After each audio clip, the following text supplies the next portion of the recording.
시청자 여러분 그리고 장병 여러분 안녕하십니까? 국방 뉴스를 전해드립니다.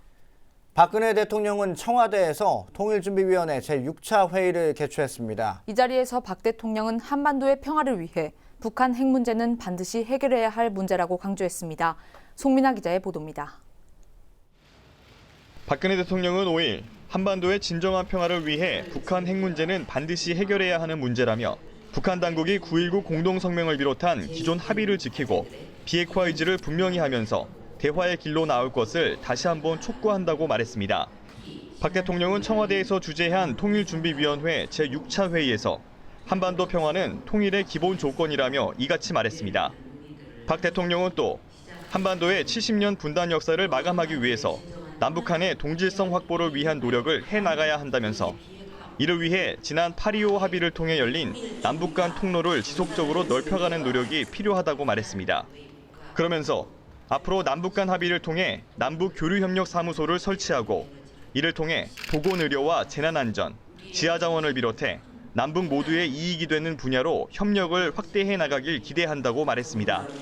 박 대통령은 또 통일을 위해 우리나라에 대한 강한 자긍심과 뚜렷한 역사의식을 강조하고 통준위에서도 우리나라에 대한 자긍심과 확고한 국가관을 갖도록 하는 것이 통일의 시작이라고 생각하고 노력해 주길 당부했습니다. 국방뉴스 송민아입니다. 국방대학교에서 4일 김정은 정권 4년 평가와 향후 대북 전략을 주제로 안보 학술 회의가 열렸습니다. 회의에 참석한 전문가들은 북한의 도발을 억제하기 위해 더욱 적극적인 대북 정책이 필요하다고 입을 모았습니다. 김하영 기자가 보도합니다. 국방대학교 안보대학원과 한국국제정치학회가 공동으로 개최한 이번 학술회의에는 김태현 한국국제정치학회장을 비롯해 관련 분야 전문가들이 참석했습니다. 김정은 정권의 4년을 돌아보고 앞으로 우리 군과 정부의 외교안보와 통일정책을 구상하는 데 도움을 주기 위한 자리였습니다. 시시각각 변화하는 북한의 태도와 관련하여 북한 김정은 정권의 국가 전략은 무엇이며 이에 대한 우리의 대응 전략은 어떻게 마련되어야 하는가는 대단히 중요한 북한 정권의 정치, 경제, 외교, 군사정책 등 4가지 분야에서 각 전문가들의 발표와 토론이 이어졌습니다. 김정은의 젊은 나이를 고려할 때 어떤 사람은 장기간 독재하기 위해서는 개혁개방할 수밖에 없다고 판단할 수 있습니다. 하지만 북한의 김정은은 세습받은 권력입니다. 전대의 원리 원칙을 거부하고 다른 방식으로 하기도 어렵습니다.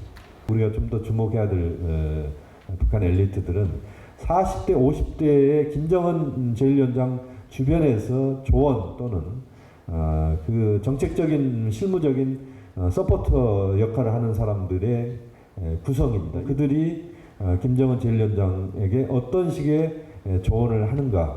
발표자들은 김정은 정권의 초창기와 현재 그리고 김일성, 김정일 정권과의 차이점을 통해 파악한 북한의 통치 전략을 공유했습니다.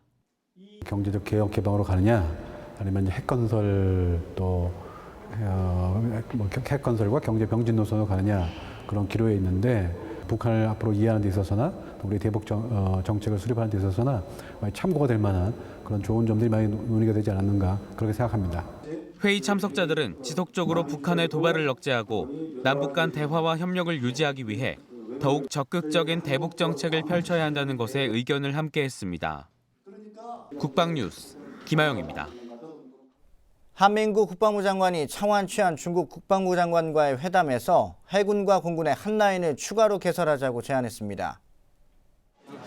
4일 말레이시아에서 열린 한중 국방장관 회의에서 한 장관은 현재 한중 양국 관계가 좋은 만큼 국방 차원에서의 교류 협력도 발전시켜 나갈 필요가 있다며 이같이 제안했습니다.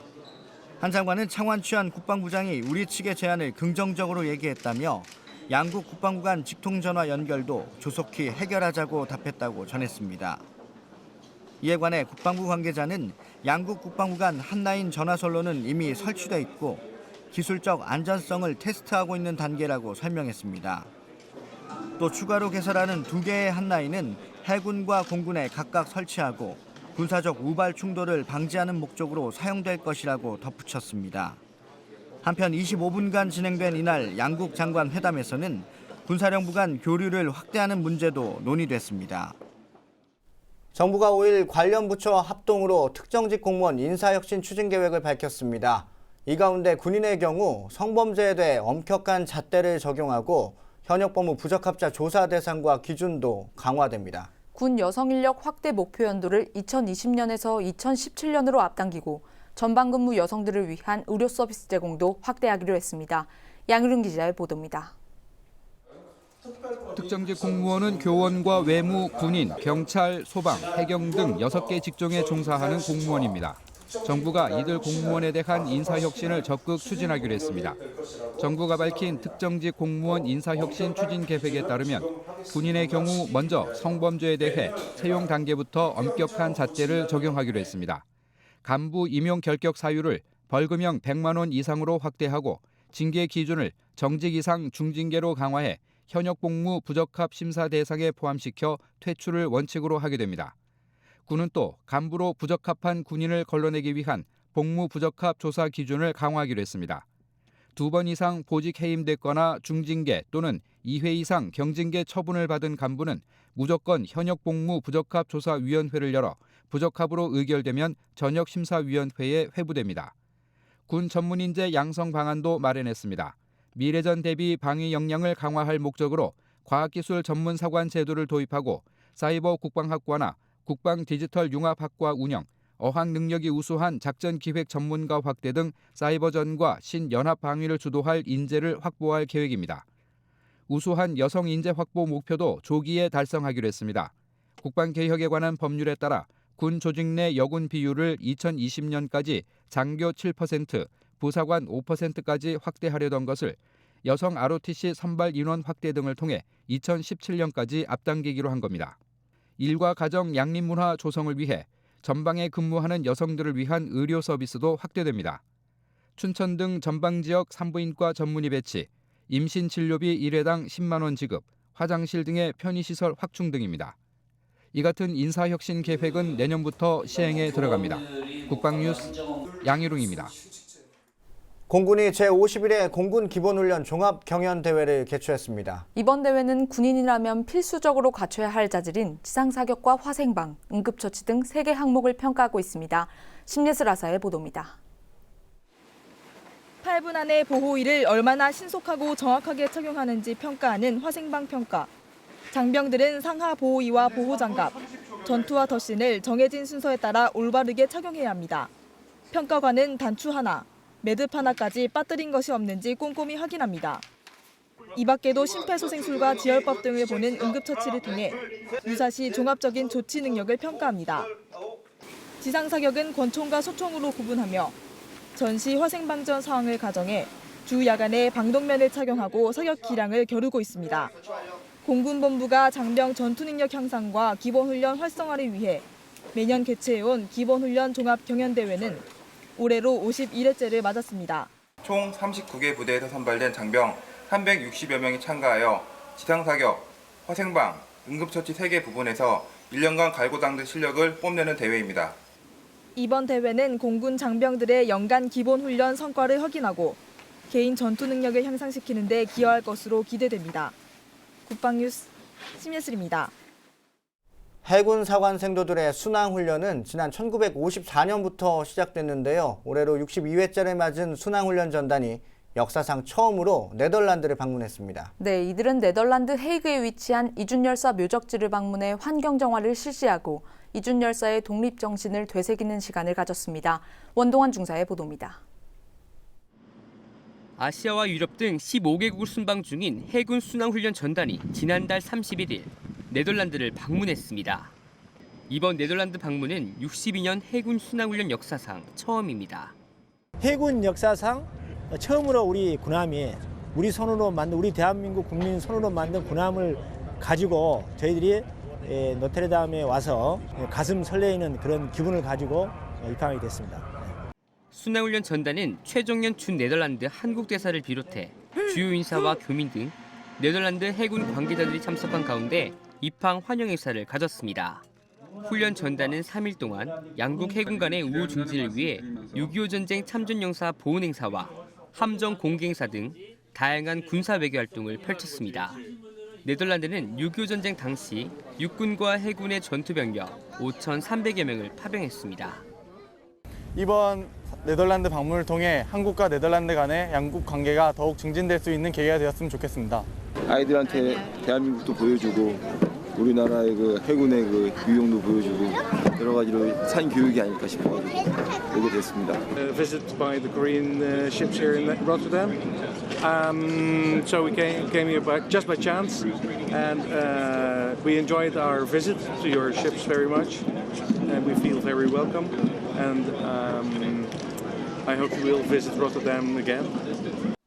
지난 1일에는 생도들이 이순 열사 기념관을 방문해 을사늑약의 부당함을 알리기 위해 헤이그에 파견됐던 독립투사의 활동상과 노력의 흔적들을 되새겼고, 이어 유럽의 유일한 독립운동 유적지인 이순 열사 묘적지를 찾아 참배하고 환경 정화 활동을 펼쳤습니다. 이순 열사님께서 하신 행동을 보고 해군 사관 생도로서 나아가 해군 장교로서 제가 나아가야 할 길이 무엇인지 생각해보는 계기가 되었습니다. 3일 동안의 네덜란드 기항을 마친 해군 순항훈련 전단은 다음 기항지인 영국 포스머츠로 향했습니다. 국방뉴스 원동환입니다.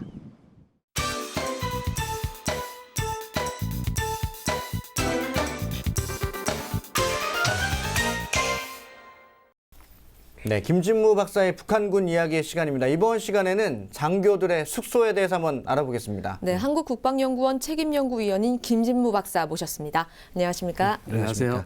자, 먼저 장교들의 숙소에 대해서 전반적으로 좀 말씀해 주시죠. 어떻습니까? 예, 숙소는 그러니까 큰 뭐 군단급 부대도 네. 근처에 있습니다. 물론 평양에 근처에 있는 부대는 평양 시내에서 출퇴근하는 경우도 있다. 가족들과 같이 생활하고 있나요? 그렇죠. 물론 당연히 가족과 같이 있어야죠. 근데 이제 야전 부대는 그 부대 안에 숙소가 있습니다. 그래서 이제 애들이 네. 이제 부대에 막 뛰어다니고 막 원래 들어오면 안 되는데 물론 이제 경계는 있는데 그렇게 돼 있고, 그래서 이제 약 5분 거리에서 이제 점심 먹으러 가기도 하고 뭐 그렇게 합니다. 그러니까 보통 부대가 이제 계급에 따라서 차이가 있죠. 아주 초급 장교들은 그 조그마한 하모니카방, 방 한 칸, 부엌 하나. 그다음에 조금 이제 대위나 이제 좌급으로 올라가면은 한 14평 정도 되고 방 한 2칸 정도 되는 거. 그다음에 이제 뭐 그보다 더 이상 되면은 방 한 3칸 정도. 근데 그중 그렇게 배분이 됩니다. 자, 그럼 독신자나 총각들의 숙소에 대해서 먼저 좀 말씀해 주시죠. 어떻습니까? 그 소대장들은 장가를 못 갑니다. 북한에서는 그냥 원래 원칙적으로 원칙적으로 못 갑니다. 하전사들도 10년 복무를 하는데 27살까지 장가는 못 갑니다. 무조건 못 가게, 못 가게 규칙이 정해져 있습니다. 규칙이 정해져 있습니다. 그러니까 소대장들은 이제 그러니까 소위를 달고 이제 오면은 이제 부대에서 무조건 생활을 해야 되죠. 근데 이제 그 독신자 숙소가 따로 마련돼 있는 게 아니고, 물론 큰 부대에 가면 독신자 숙소가 있는데 야전 부대는 독신자 숙소가 없기 때문에 병실에서 같이 자야 됩니다. 병사들하고 같이. 근데 사실 아까 지난번에 말씀드린 것처럼 병실이 상당히 열악하잖아요. 냄새도 많이 나고. 그렇기 때문에 웬만하면은 이제 자기 그 사무실 옆에다가 이렇게 공간을 만들어 놓고 자기도 하는데, 어쨌든 병실에서 같이 자면은 이제 장교가 자는 데는 가장 따뜻한데, 다가 이제 그렇게 해서 그리고 목욕시설은 독신자 숙소 같은 경우는 목욕시설도 있다고 그렇게 얘기를 합니다. 네, 박사님, 군관들 사이에서도 생활의 차이가 있을 것 같다는 생각이 드는데요. 예, 과거에는 북한군의 군관, 이제 장교라 그러면은 누구나 시집 가기를 원했던 선망의 대상이었어요. 그 과거가 어느 정도? 한 80년대, 예, 초반, 초중반까지. 근데 이제 그 이후로 이제 생활이 90년대 이제 시작의 경제난을 겪으면서 이제 군에 대한 어떤 보급이 거의 중단이 됐거든요. 모든 것을 자급자족하라, 그렇게 했단 말이죠. 그리고 이제 배급 자체도, 식량이나 이런 거 배급 자체도 상당히 줄어들고 하니까 두 부류로 딱 나눠집니다. 한 부류는 정말 성분이 좋아. 이제 빨치산이라든가 아니면 6.25 전사자 가족이라든가 이런 핵심 계층에 속하는 그런 계층들은 들어가면 일단 승승장구하는 거죠. 그래서 이제 쭉 올라갈 수 있고, 그래서 김일성 군사종합대까지 가가지고 뭐 이제 별도 달 수 있고. 그리고 그 나머지는 이제 군관학교를 나오면 대위까지밖에 못 가거든요. 대위까지밖에. 근데 군관학교를 나온 이제 그 정도 사람들은 아주 북한에서 농민이 가장 못 삽니다. 근데 더 이상 자기가 고향에 남아 있어서는 희망이 없는 사람들이 군대에 와서 장교를 하는 거예요. 이제 북한군은 하전사, 그러니까 상급 병사에서 군관 학교를 가거든요. 그래서 이제 군관학교 지원을 하거나 아니면 백을 쓰거나 해서 가는데 그 지원을 하죠. 그래서 자기가 군에 남아 있는 게 고향에 가서 농사 짓는 것보다 낫기 때문에 그러니까 그런 차이가 있기 때문에 그러니까 농촌에서 온 군들은 보통 전방에 많이 배치가 됩니다. 생활이 아주 열악하죠. 집에서 갖다 먹을 것도 없어. 네. 그러니까 아주 열악한 그런 상황이고 반면에 성분이 좋은 그 군관들은 집에서 일단 가져다 먹으니까 네, 그렇죠. 먹을 게 많고 풍족하게 살고 극과 극으로 한다 그렇게 볼 수 있습니다. 자, 그러면 박사님, 예. 그 겨울이 북한이 좀 굉장히 춥지 않습니까? 예. 전체적으로 좀 겨울을 어떻게 나는지 그 부분에 대해서 좀 말씀해 주시죠. 그렇죠. 뭐 장교라고 특별히 다를 건 없습니다. 그러니까 아까 말씀드린 것처럼 숙소가 있다면은 숙소 옆에 이제 붙어 있지 않습니까? 네. 근데 석탄이 지급이 돼야 되는데 네. 장교들한테 석탄을 나눠주니까 어떤 때는 뭐 연대장이 연탄가스 취해가지고 중독돼가지고 죽고 막 이런 사고가 막 네. 터지는 거예요. 그러니까 연탄을 잘 안 나눠주려고 하는 또 부분도 있고 연탄을 또 사용을 잘 안 하려고 하는 부분도 있어요. 어쨌든 연탄이 그래도 부족하니까 장교들의 특히 지휘관들은 네. 병사들이 일단 그 장교집 생활을 모두 책임을 집니다. 그러니까 자기들이 화목할 때 화목을 같이 해가지고 해서. 장교집에 보장을 하고 네. 그다음에 물도 길러다 주고 네. 그러니까 거의 우리는 이제 그런 게 없지 않습니까? 네, 근데 그렇죠. 옛날에는 그런 게 좀 있었는지 모르겠는데 근데 지금은 북한은 지금 장교들의 생활을 병사들이 완전히 붙어가지고 그 장교들 생활을 보장을 해주죠. 특히 독립부대 같은 경우는 더 심합니다. 네, 장교들의 생활에 대해서 얘기를 듣고 있는데 핸드폰도 없고 이런 건 어떻게 전화기나 이런 것들은 어떻게 됩니까? 예, 우리 같은 경우는 이제 뭐 사실 군이 비상 연락이 굉장히 중요하죠. 그렇죠. 근데 네. 이제 우리 같은 경우는 이제 비상 연락할 수 있는 전화도 뭐 연락망도. 통신 시설이 발달해 있으니까. 근데 이제 북한군 장교들 숙소에는 전화기가 없습니다. 그래서 이제 비상 연락을 하려면은 일단 위에서 비상이 떨어지면은 인편으로 연락을 뛰어다니면서 연락하는 거죠. 아, 직접 가가고 뛰어다니면서. 예, 네. 그렇습니다. 굉장히 힘드네요. 사실 조종사들도 그렇다 그래요. 사실 조종사들은 5분 대기조 뭐 이렇게 하는 게 굉장히 중요한데 조종사들도 막 그 뛰어가서 연락을 하고 비행장이 넓지 않습니까? 네. 한 1km씩 인편으로 막 뛰어가서 연락하고 뭐 그런다고 합니다. 좀 놀랐습니다. 북한을 지휘고 있는 호위부도 마찬가지란 말씀이신가요? 그렇죠. 이제 평양 인근 부대는 조금 다르죠. 조금 다른데 이제 네. 요즘 평양에는 이제 핸드폰이 이제 있어서 많이 있기 때문에 근데 이제 다른 그런 걸로. 곳들은 조종사들도 예. 그나마 환경이 좋은 편인데도 예. 그렇게 가가고 뛰어다니면서 인편을 이용해서 한다. 그렇죠. 비상 연락을 그렇게 한다. 그렇게 얘기를 합니다. 알겠습니다. 네, 오늘 말씀 감사합니다. 자, 지금까지 한국국방연구원 책임연구위원인 김진무 박사와 함께했습니다. 박사님 감사합니다. 감사합니다. 박근혜 대통령은 통일준비위원회 6차 회의에서 지난 8.25 합의 이후 남북 이산가족 상봉 등 열려있는 남북 간 통로를 지속적으로 넓혀나가는 노력이 필요하다고 말했는데요. 박 대통령은 한반도의 진정한 평화를 위해 핵 문제는 반드시 해결해야 할 문제라는 점도 강조했습니다. 네, 한반도 평화 통일을 위한 기본 조건은 북한이 핵 개발을 포기하는 것에서부터 시작됩니다. 국방뉴스를 마칩니다. 시청해주신 여러분 고맙습니다.